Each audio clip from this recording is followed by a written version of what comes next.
In 1951, the Subcommittee on Internal Security of the Senate Judiciary Committee, the so-called McCarran Committee, sought to show that China had been lost to the communists by the deliberate actions of a group of academic experts on the Far East and communist fellow travelers, whose work in that direction was controlled and coordinated by the Institute of Pacific Relations, IPR.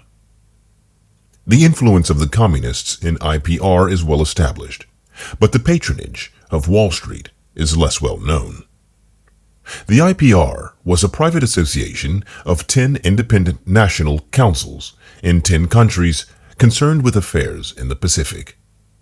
The headquarters of the IPR and of the American Council of IPR were both in New York and were closely associated on an interlocking basis. Each spent about $2.5 million over the quarter century from 1925 to 1950, of which about half, in each case, came from the Carnegie Foundation and the Rockefeller Foundation, which were themselves interlocking groups controlled by an alliance of Morgan and Rockefeller interests in Wall Street. Much of the rest, especially of the American Council, came from firms closely allied to these two Wall Street interests, such as Standard Oil, International Telephone and Telegraph, International General Electric, the National City Bank, and the Chase National Bank. In each case, about 10% of income came from sales of publications, and of course a certain amount came from ordinary members who paid $15 a year and received the periodicals of the IPR and its American Council, Public Affairs, and Far Eastern Survey. The financial deficits which occurred each year were picked up by financial angels, almost all with close Wall Street connections. The chief identifiable contributors here were about $60,000 from Frederick Vanderbilt Field over 18 years, $14,700 from Thomas Lamont over 14 years, $800 from Corliss Lamont only after 1947, and $18,000 from a member of Lee Higson in Boston, who seems to have been Jerome Greene. In addition, large sums of money each year were directed to private individuals for research and travel expenses from similar sources, chiefly the great financial foundations. Most of these awards for work in the Far Eastern area required approval or recommendation from members of IPR. Moreover, access to publication and recommendations to academic positions in the handful of great American universities concerned with the Far East required similar sponsorship. And finally, there can be little doubt that consultant jobs on Far Eastern matters in the State Department or other government agencies were largely restricted to IPR-approved people. The individuals who published, who had money, found jobs, were consulted, and who were appointed intermittently to government missions were those who were tolerant of the IPR line. The fact that all these lines of communication passed through the Ivy League universities, or their scattered equivalents west of the Appalachians, such as Chicago, Stanford, or California, unquestionably went back to Morgan's influence in handling large academic endowments. There can be little doubt the more active academic members of IPR, the professors and publicists who became members of its governing board, such as Owen Lattimore, Joseph P. Chamberlain, and Philip C. Jessup of Columbia, William W. Lockwood of Princeton, John K. Fairbank of Harvard, and others, and the administrative staff, which became, in time, the most significant influence in its policies, developed an IPR party line. It is, furthermore, fairly clear that this IPR line had many points in common both with the Kremlin's party line on the Far East and with the State Department's policy line in the same area. The interrelations among these, or the influence of one on another, is highly disputed. Certainly, no final conclusions can be drawn. Clearly, there were some communists, even party members involved, such as Frederick Vanderbilt Field, but it is much less clear that there was any disloyalty to the United States. Furthermore, there was a great deal of intrigue, both to help those who agreed with the IPR line and to influence United States government policy in this direction. But there's no evidence, of which I am aware, of any explicit plot or conspiracy to direct American policy in a direction favorable either to the Soviet Union or to international communism. Efforts of the radical right to support their convictions about these last points undoubtedly did great, lasting, and unfair damage to the reputations and interests of many people. The true explanation of what happened is not yet completely known, and, as far as it is known, it is too complicated to elucidate here. It is, however, clear that many persons who were born in the period 1900 to 1920 and came to maturity in the period 1928 to 1940 were so influenced by their experiences of war, depression, and insecurity that they adopted more or less unconsciously certain aspects of the communist ideology, such as the economic interpretation of history, the role of a dualistic class struggle in human events, or the exploitative interpretation of the role of capital in the productive system and of the possessing groups in any society. Many of these ideas were nonsense, even in terms of their own experiences. But they were facile interpretive guides for people who, whatever their expert knowledge of their special areas, were lacking in total perspective on society as a whole, or human experience as a whole. Moreover, many of these people felt an unconscious obligation to help the underdog. This favorable attitude toward the downtrodden and the oppressed was rooted in our Western Christian heritage, especially in 19th century humanitarianism, and in the older Christian idea that all persons are redeemable and will prove trustworthy if they are but trusted. This outlook was, for example, prevalent in the ubiquitous intriguer Lionel Curtis, who was the original guide and parent of the IPR and many similar organizations. As children of missionaries, many of the organizers and members of the IPR obtained this spirit from their family background, along with their knowledge of the Far Eastern languages, which made them experts. It must be confessed that the IPR had many of the marks of a fellow traveler or communist captive organization. But this does not, in any way, mean that the radical right or the professional ex-communist version of these events is accurate. For example, Elizabeth Bentley and, above all, Louis Boudins testified before the McCarran Committee on the IPR. The latter identified almost every person associated with the organization as a communist or under communist discipline by his personal knowledge.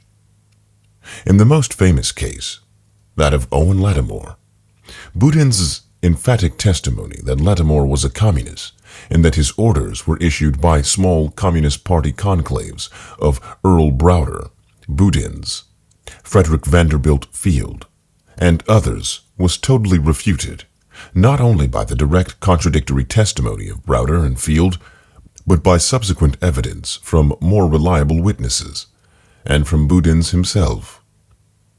Questioning eventually made it clear that Boudins did not know Lattimore or his work or any of his books, including one which he quoted as proof of Lattimore's adherence to the party line. Moreover, Boudins gave direct testimony that the 1944 mission to China of Vice President Henry Wallace, accompanied by Lattimore and John Carter Vincent, a State Department expert on the Far East, who has been accused of communism, drew up recommendations which were pro-communist. This was shown to be the exact contrary of the truth, and a mere figment of Boudin's active imagination. Boudin testified that the replacement of General Stilwell, who was anti-Chiang and relatively favorable to Mao, by General Wedmeyer, was the consequence of the influence of Lattimore and Vincent on Wallace. Joseph Alsop, who was present at all the discussions in question and drafted the recommendations, later testified that he himself was the author of all the pro-communist passages, which Boudin attributed to Lattimore, and that he himself had suggested the relatively pro-Chiang General Wedmeyer as Stilwell's successor in order to block Wallace's suggestion of General Chennault for the position. The radical right version of these events, as written up by John T. Flynn, Freda Utley, and others, was even more remote from the truth than were Boudin's or Bentley's versions, although it had a tremendous impact on American opinion and American relations with other countries in the years 1947 to 1955. This radical right fairy tale, which is now an accepted folk myth in many groups in America, pictured the recent history of the United States in regard to domestic reform and in foreign affairs as a well-organized plot by extreme left-wing elements operating from the White House itself and controlling all the chief avenues of publicity in the United States to destroy the American way of life based on private enterprise, laissez-faire, and isolationism, on behalf of alien ideologies of Russian socialism and British cosmopolitanism, or internationalism. This plot, if we are to believe the myth, worked through such avenues of publicity as the New York Times and the Herald Tribune, the Christian Science Monitor and the Washington Post, the Atlantic Monthly and Harper's Magazine, and had at its core the wild-eyed and bushy-haired theoreticians of socialist Harvard and the London School of Economics.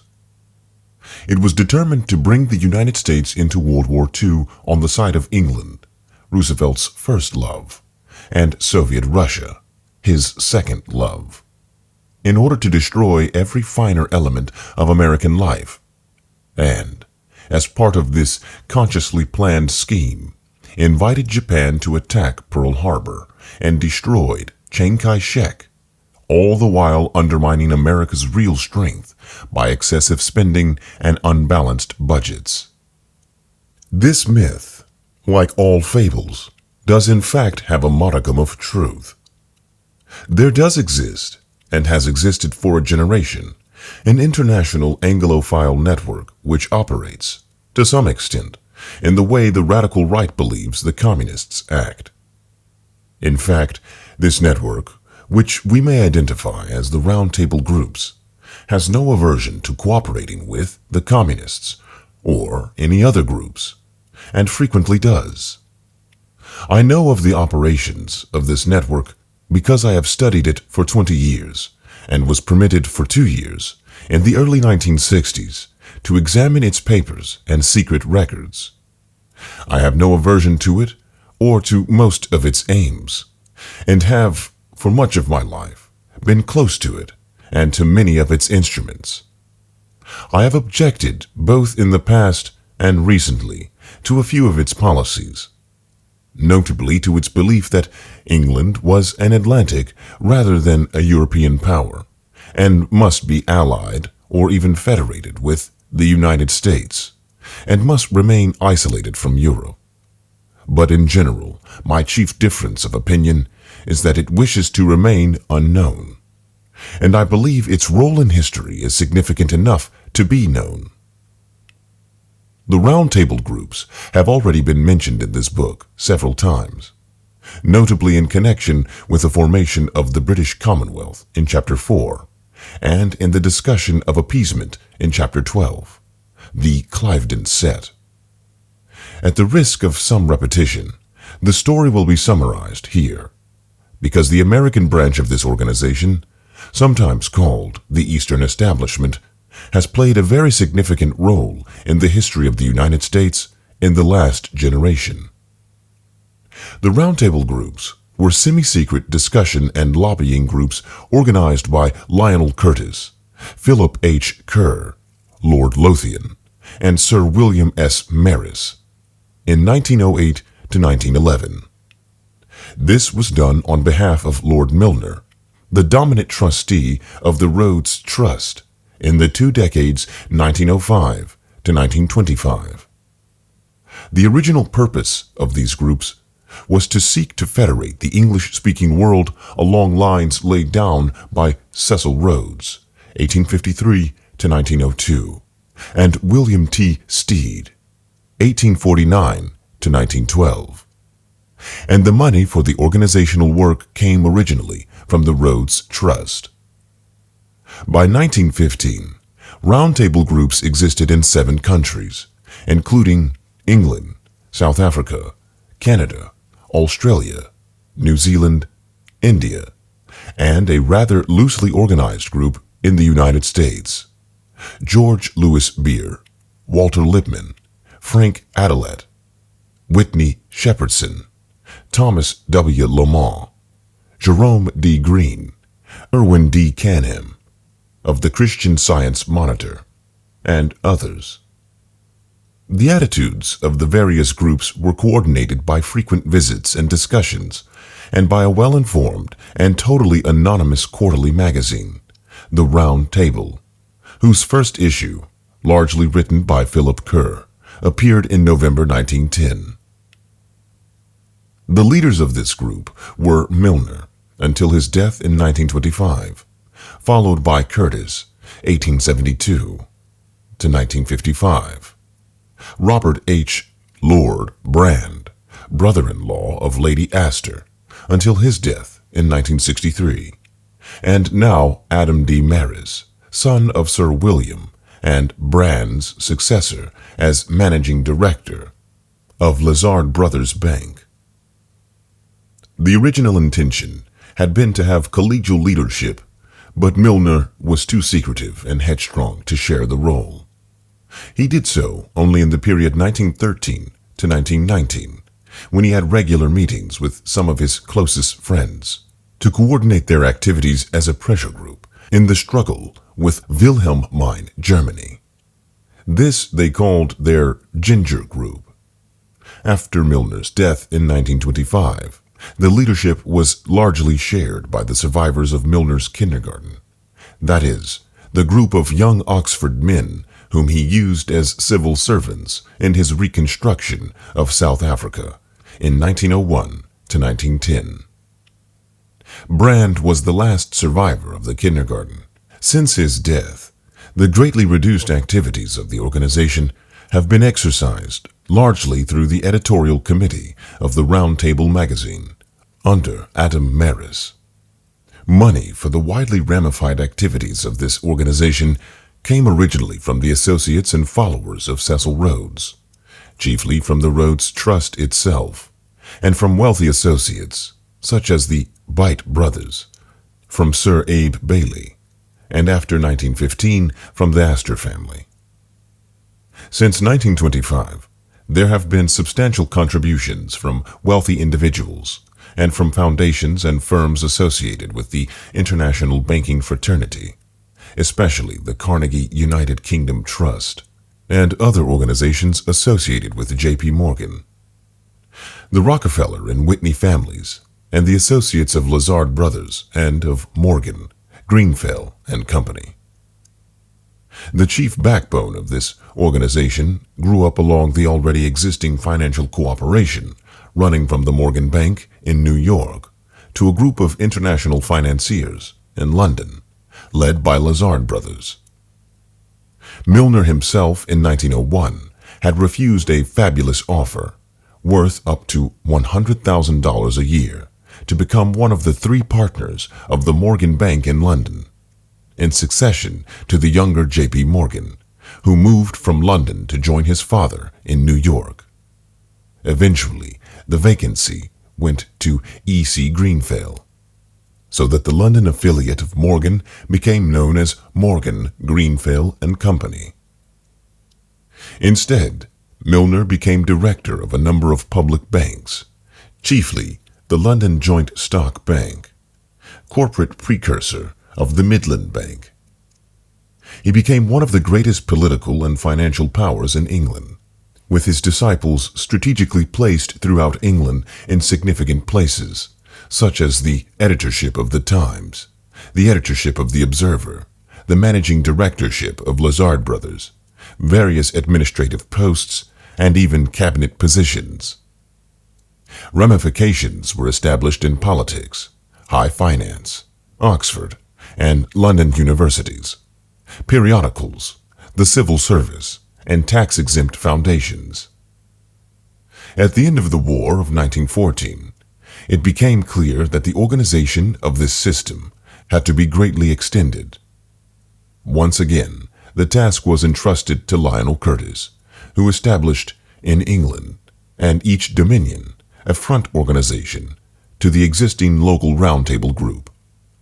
This front organization, called the Royal Institute of International Affairs, had as its nucleus, in each area, the existing submerged roundtable group. In New York, it was known as the Council on Foreign Relations, and was a front for J.P. Morgan and Company, in association with the very small American Roundtable Group. The American organizers were dominated by the large number of Morgan experts, including Lamont and Beer, who had gone to the Paris Peace Conference and there became close friends with the similar group of English experts which had been recruited by the Milner Group. In fact, the original plans for the Royal Institute of International Affairs and the Council on Foreign Relations were drawn up at Paris. The Council of the Royal Institute of International Affairs, which by Curtis's energy came to be housed at Chatham House across St. James Square from the Astors, and was soon known by the name of this headquarters, and the Board of the Council on Foreign Relations, have carried, ever since, the marks of their origin. Until 1960, the council at Chatham House was dominated by the dwindling group of Milner's associates, while the paid staff members were largely the agents of Lionel Curtis.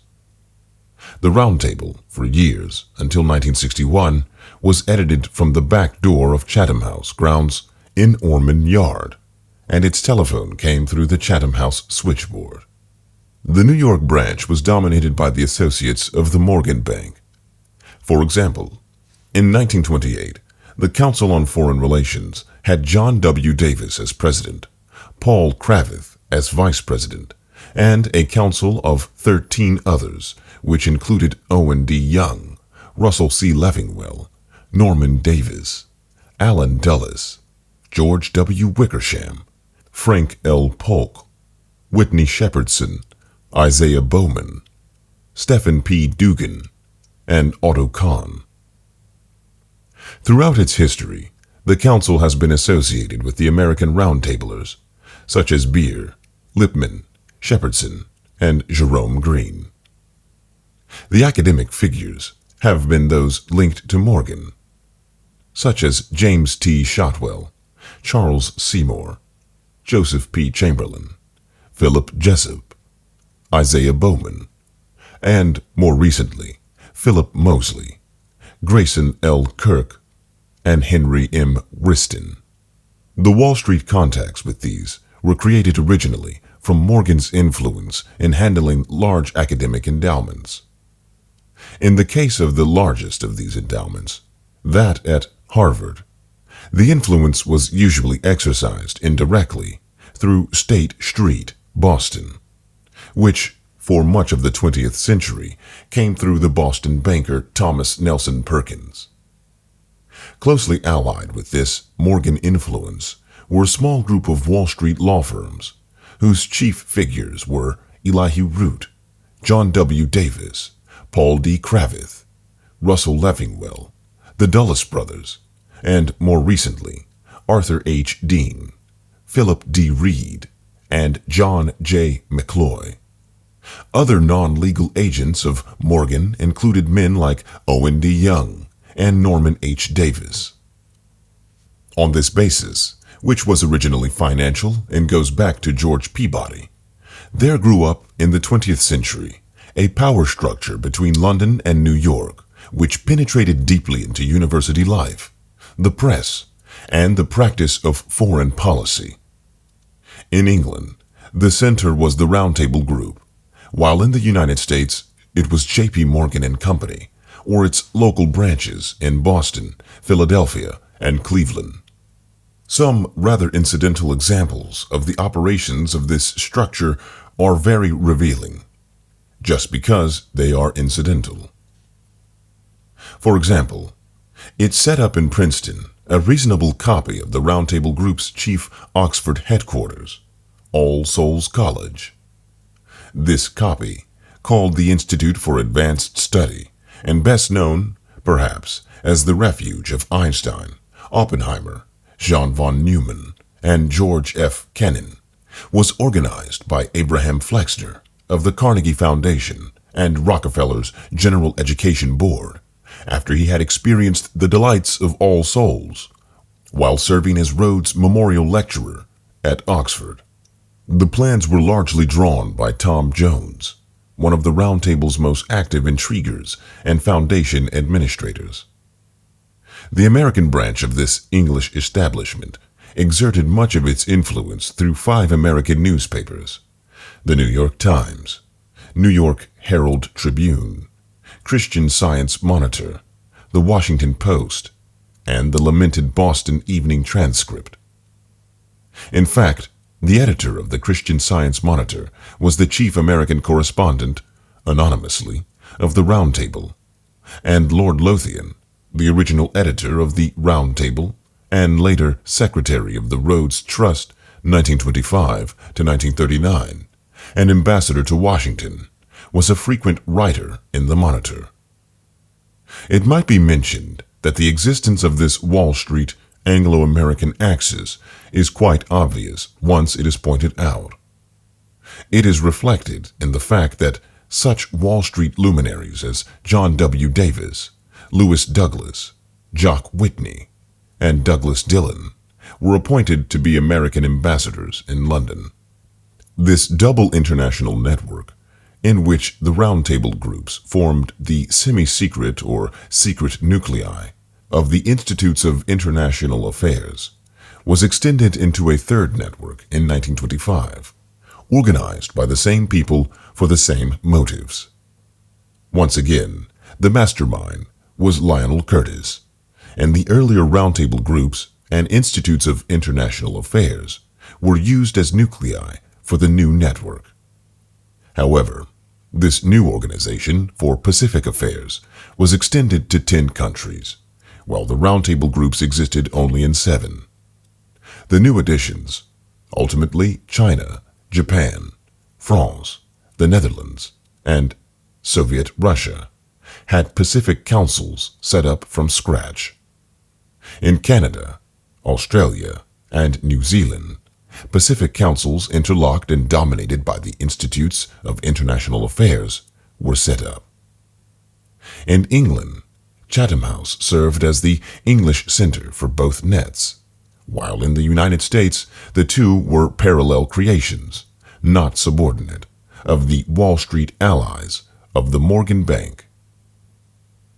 The financing came from the same international banking groups and their subsidiary commercial and industrial firms. In England, Chatham House was financed for both networks by the contributions of Sir Abe Bailey, the Astor family, and additional funds largely acquired by the persuasive powers of Lionel Curtis. The financial difficulties of the IPR councils in British dominions in the Depression of 1929 to 1935 resulted in a very revealing effort to save money when the local Institute of International Affairs absorbed the local Pacific Council, both of which were, in a way, expensive and needless fronts for the local Round Table groups. The chief aims of this elaborate semi-secret organization were largely commendable: to coordinate the international activities and outlooks of all the English-speaking world into one, which would largely, it is true, be that of the London Group, to work to maintain the peace, to help backward, colonial, and underdeveloped areas to advance toward stability, law and order, and prosperity along lines somewhat similar to those taught at Oxford and the University of London, especially the School of Economics and the schools of African and Oriental Studies. These organizations and their financial backers were in no sense reactionary or fascistic persons, as communist propaganda would like to depict them. Quite the contrary.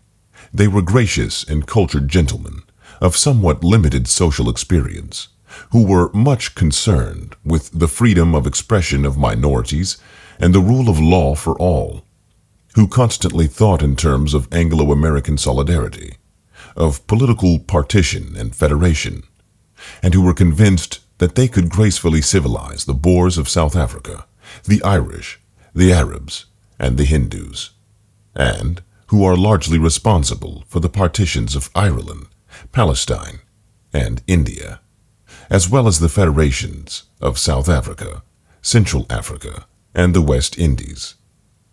Their desire to win over the opposition by cooperation worked with Smuts, but failed with Herzog, worked with Gandhi, but failed with Menon, worked with Stresemann, but failed with Hitler, and has shown little chance of working with any Soviet leader. If their failures now loom larger than their successes, this should not be allowed to conceal the high motives with which they attempted both.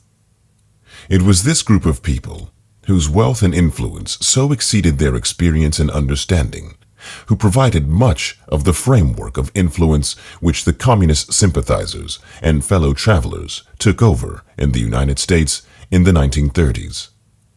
It must be recognized that the power of these energetic left-wingers exercised was never their own power or communist power, but was ultimately the power of the international financial coterie. And once the anger and suspicions of the American people were aroused, as they were by 1950, it was a fairly simple matter to get rid of the red sympathizers.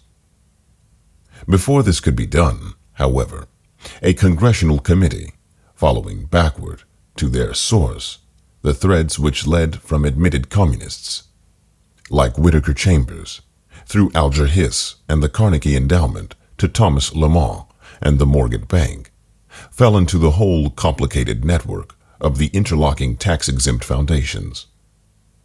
The 83rd Congress in July 1953 set up a special committee to investigate tax-exempt foundations, with Representative B. Carroll Reese of Tennessee as chairman. It soon became clear that people of immense wealth would be unhappy if the investigation went too far, and that the most respected newspapers in the country, closely allied with these men of wealth, would not get excited enough about any revelations to make the publicity worthwhile, in terms of votes or campaign contributions.